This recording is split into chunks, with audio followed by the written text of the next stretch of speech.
conhecendo o Salvador, que é o mais importante, a conhecer a vida eterna que está em Jesus Cristo. A Bíblia diz: errais, não conhecendo as Escrituras e o poder de Deus. Nós temos que conhecer as Escrituras, temos que examinar as Escrituras.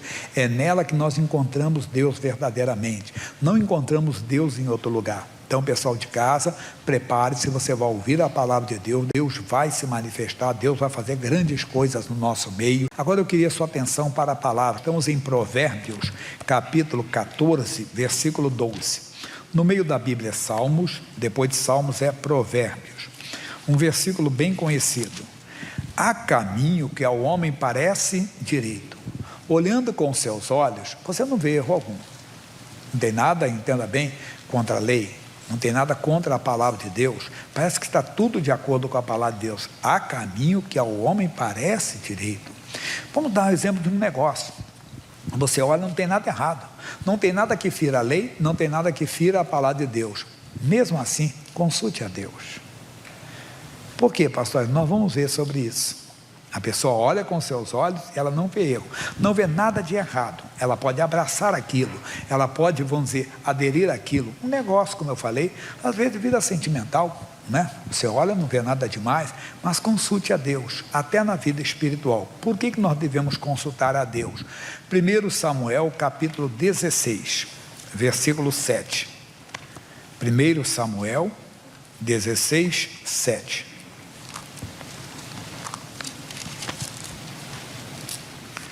Isso aqui você vai ver como é bonito. Diz assim: porém o Senhor disse a Samuel: não atente para a sua aparência, nem para a altura da sua estatura. Para quem não conhece a passagem bíblica, deixa eu explicar. O Samuel foi até a casa de Jessé, o belemita, para ungir um filho de Jessé como o rei de Israel. E quando ele entrou, ele viu um camarada de boa presença, boa estatura, entenda, uma boa aparência, e pensou consigo: aí o ungido do Senhor. Porque parecia certo aos seus olhos, porque ele era primogênito também de Jessé. Você não precisa nem falar muito, aí está o escolhido do Senhor. O Senhor disse: não atente para a sua aparência, nem para a altura da sua estatura, porque eu tenho rejeitado. Porque o Senhor não vê como vê o homem, pois o homem vê o que está diante dos olhos, porém o Senhor olha para o coração. Então havia alguma coisa no coração do Eliabe que fazia Deus rejeitado. A mesma coisa é conosco. Às vezes você olha a pessoa e ela tem uma aparência cristã. Se você conversar com ela, ela tem um bom conhecimento bíblico. Mas, meu irmãozinho, só Deus olha para o coração. Como às vezes ao contrário. Você vê uma pessoa que não tem nenhum jeito de cristão, como diz o outro, é mais ou menos como um jogador de futebol. Deixa eu contar um caso, não vai achar que eu não vou me perder não. Muito tempo atrás, muito tempo mesmo, e nós íamos fazer uma oração lá na Cantareira. Tinha um irmão, o irmão Souza, sempre seria para nós orarmos lá no local de oração, um local bom. Então, mas tinha um campo de futebol, e como diz os outros, também somos filhos de Deus, né? E jogávamos aí, negócio de escolher o time, né? Dava só os irmãos da igreja, e o reverendo João Batista olhou para um irmão, o irmão parecia uma ranzinha, né? Musculoso, todo, e o reverendo olhou assim para ele e disse: eu quero esse irmão aqui. Geralmente o jogador de futebol não é assim, geralmente o jogador de futebol é meio desengonçado. Lembra do Romário? Ronaldinho Gaúcho, eu falei, não querendo polemizar, não dar em briga, nada. Tem 3 jogadores no Brasil, são 3 brasileiros, e eles foram eleitos melhores do mundo. Entende? Mas se eles fossem até se dedicar, não falo mal deles não, que são, estou falando que foram, imagine se eles foram melhores do mundo sem ter aquela dedicação toda. Imagine se dedicar. Já falei, o Romário foi escolhido melhor do mundo, 94. Ronaldo, 2 vezes campeão do mundo, né? Ronaldinho também escolhido o melhor do mundo. Já pensou que eles fossem aqueles caras dedicados mesmo? Mas o que eu estou falando? Então, olhando com os olhos dele, o meu amigo reverendo João Batista olhou, achou que o meu amigo lá era bom. O cidadão não jogava nada. Jogava a bola para ele assim, ele fazia assim, estava meio perdidão, e disse: rapaz, me dei mal. Eu ainda brinquei, geralmente o jogador de futebol, mas tem jogador que hoje você vê, tem um preparo físico tremendo. Você vê o Cristiano Ronaldo português, geralmente o cara mais preparado fisicamente e tudo, mas geralmente o peladeiro, como fala aqui, o de várzea, é um cara às vezes meio jogado, você não dá nada para ele, joga muito. Então, olhando com os olhos dele, o reverendo achava que o rapaz era bom de bola e o rapaz não era. Mas por que essa bobeira? Vamos voltar para a seriedade. Então você vê com os seus olhos e acha que pode e não pode, como foi o caso do Josué. Josué capítulo 7, volta um pouco. Josué 7, prevaricaram os filhos de Israel no anátema, porque Acã, filho de Carmi, filho de Zabdi, filho de Zerá, da tribo de Judá, tomou do anátema. E a ira do Senhor se acendeu contra os filhos de Israel. Para outro dia, não é para agora. Enviando, pois, Josué de Jericó alguns homens a Ai, que está junto a Bet-Aven, da banda do oriente de Betel, falou-lhes dizendo: subi e espiai a terra. Subiram, pois, aqueles homens e espiaram a Ai. E voltaram a Josué e disseram-lhe: não suba todo o povo, subam alguns 2.000 ou 3.000 homens a ferir a Ai. Não fadigues ali a todo o povo, porque poucos são os inimigos. Era um costume deles. Quando eles entraram em Jericó, eles fizeram isso também. 2 espias falando, lembra que ele entrou na casa de Raabe, né? Uma mulher de uma fama na cidade, mas eles entraram lá, ficaram lá. Era o costume deles, de entrarem antes de entrar na cidade e mandarem alguém espiar a terra. Foi também na terra de Canaã, em Números capítulo 13, lá foi o próprio Deus que mandou 12, que eles queriam isso. Deus mandou eles mandarem 12 homens, e eles também espiaram. E eles voltaram com um relatório: o Josué, a terra é pequena, a terra não tem tantos moradores assim, não fadigues ali todo o povo, manda 2.000 ou 3.000 homens, porque o povo estava vindo de uma grande guerra contra Jericó, e ele mandou, conforme mandou o máximo, 3.000 homens, e diz: então assim subiram lá do povo alguns 3.000 homens, os quais fugiram diante dos homens de Ai, e os homens de Ai feriram deles alguns 36, e seguiram-no desde a porta até Sebarim, e feriram-nos na descida, e o coração do povo se derreteu e se tornou como água. O povo chorou. Mas que é isso? Fomos derrotados. Eles não estavam acostumados com a derrota, eles não estavam acostumados com o fracasso, mas às vezes Deus permite um fracasso, para mostrar que nem sempre você está com a direção de Deus. Repito, quando você vê que tem erro, sai fora. Pecado, como é que o Fernando canta? Estou fora. Tem pecado, estou fora. Mas você olha e não vê nada demais. Então você vai e entra naquela empreitada, você entra naquela aventura. Só que aí ele não consultou a Deus, foi o erro dele. É o nosso erro às vezes. No Novo Testamento, não precisa ler, Jesus disse, João 15,5: sem mim nada podeis fazer.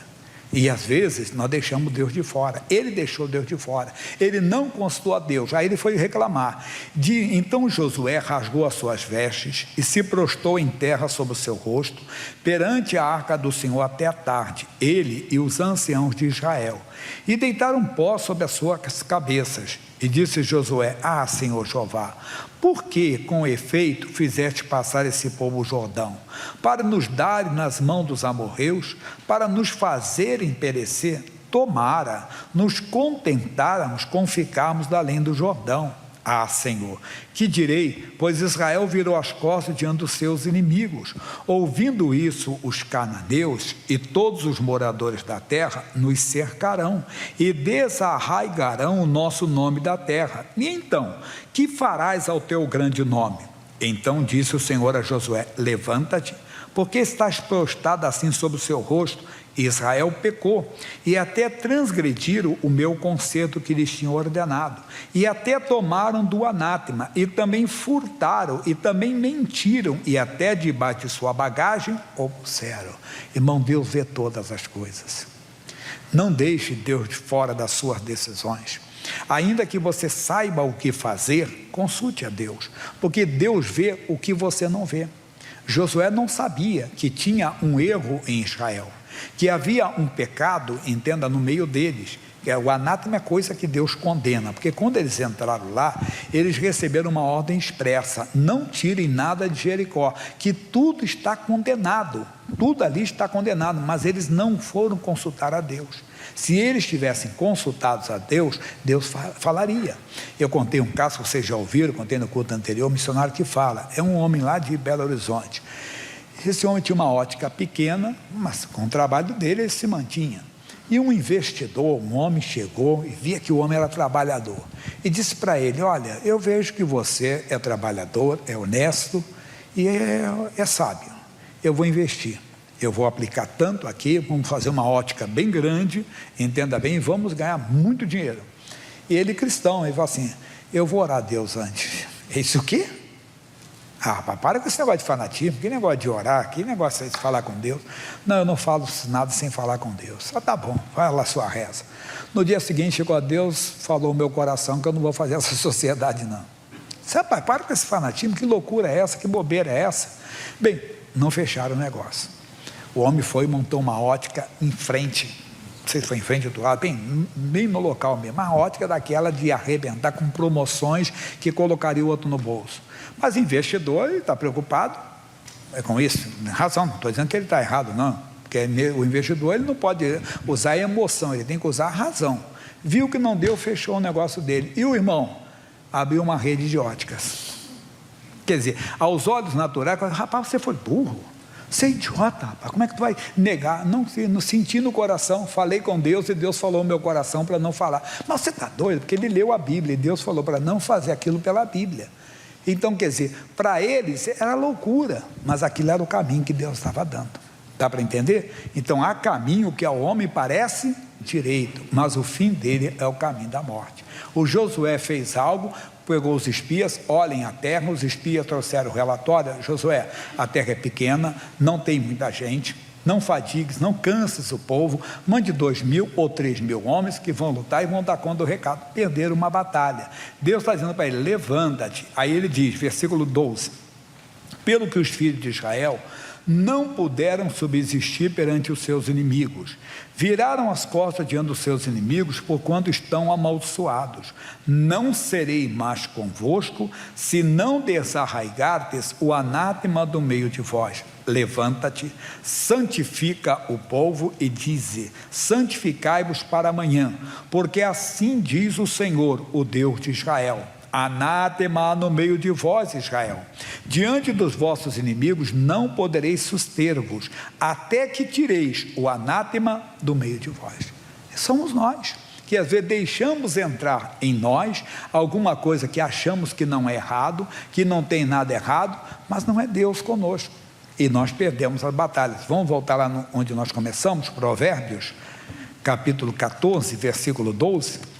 Então, o que o Senhor está dizendo para nós? Há caminho que ao homem parece direito. O homem não vê erro. Com seus olhos não consegue ver erro algum. Repito, se vê erro, tem que sair mesmo, mas não vê. Mas ele diz: mas o fim deles são os caminhos da morte. Até no riso terá dor o coração. E o fim da alegria é tristeza. Se empolgou com aquela compra, se empolgou com aquela venda, depois vai dar dor de cabeça. Não consultou a Deus. Se empolgou com aquele relacionamento, depois vai dar dor de cabeça. Nós temos que aprender então a consultar a Deus sempre, nunca deixar Deus de fora das nossas decisões, de nossas ações. Temos que verdadeiramente, eu vou falar para você, que você já ouviu muita gente usar o termo assim: aquele cara é pobre de espírito. Já ouviu falar? Pobre, geralmente quando falam dessa maneira, a pessoa fala de uma maneira depreciativa, não é verdade? O cara, tem muito dinheiro, é rico, mas é pobre de espírito. Mas não, Jesus falou que pobre de espírito nós temos que ser. Como assim? Veja Mateus capítulo 5, versículo 3. Ele vai colocar ali, eu vou ler com vocês. Mateus 5, 3. Bem-aventurados os pobres de espírito, porque deles é o reino do céu. E nós usamos, às vezes, para depreciar uma pessoa, né? Para falar que aquela pessoa sem caráter, não sei o que, aquele cara é pobre de espírito. Não, o pobre é dependente, é aquela pessoa que vai ser bem-aventurada, porque ela depende do Senhor. Ela sabe que o Senhor pode dirigi-la e quer dirigi-la. Então, mesmo quando ela sabe fazer as coisas, mesmo que ela veja, entenda que tudo está certo, mesmo assim ela consulta a Deus. Ela não deixa, essa pessoa vai ser bem-aventurada. Ela não vai cair em nenhuma armadilha, como nós às vezes caímos numa armadilha. Por quê? Porque não consultamos a Deus. Josué não consultou a Deus. Aprenda a consultar o Senhor, deixe Ele ser Senhor na sua vida e você verá a glória dEle. Amém?